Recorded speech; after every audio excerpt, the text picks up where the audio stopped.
The Garifuna people of African and Native South American ancestry experienced defeat, exile, cultural genocide at the hands of the British, but yet they found a way to maintain their indigenous spirituality, their ancestor veneration rituals, and their creolized versions of the Mass, the Messa Garifuna, both in Central America and throughout the Garifuna diaspora. Because the Garifuna Mass is really connected to culture, it is as expressed by local practitioners. It is both a way in which they gather, it is a release, and it is invigorating. What had changed within the Garifuna community at large and in the Catholic Church that had allowed for the evolution of a rite that was culturally and spiritually restoring and healing? I realized that La Messa Garifuna, an emblem of Christian-based cultural liberation, we'll talk about that, and that's just freedom, cultural freedom through spirituality.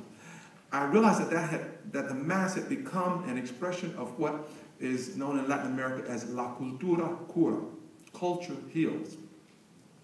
And like many Garifuna ancestor veneration rituals, so the Mass was now becoming a part of a very important part of healing. And we're not just thinking about physical healing, we're thinking about spiritual, communal healing, psychological things that are associated with religion in general.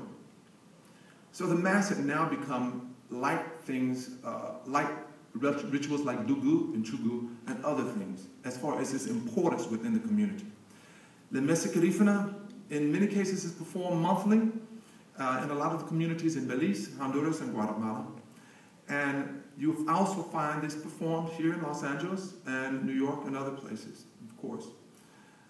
Although many non-Garinagu view La Messa Garifuna and ancestor veneration as having different or divergent beliefs from Christianity, yet most Garifuna cultural advocates have peace with this coexistence. They see the coexistence, they have peace with this, unlike a lot of traditional Protestant practitioners of Protestantism, where there's a conflict between the existence of ancestors and venerating ancestors and acknowledging ancestors and Christianity.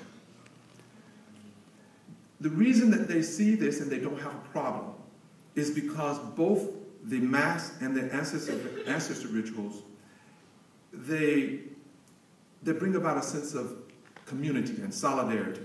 They emphasize reciprocity, giving back. And they emphasize remembrance and love. Very important things. One thing that I noticed, when I was sitting in the ritual, in several of the Masses, several of the Garifuna Mass, I noticed that the music had a way that only Garifuna music can, in a sense that it is so intimately connected with the culture.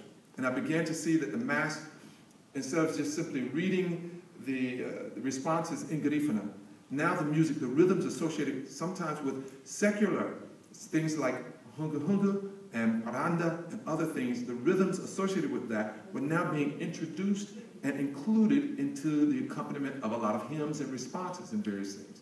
So this was very important. And this I looked at and I said, this has got to be the way in which this is now revitalizing the ritual, in addition to just language.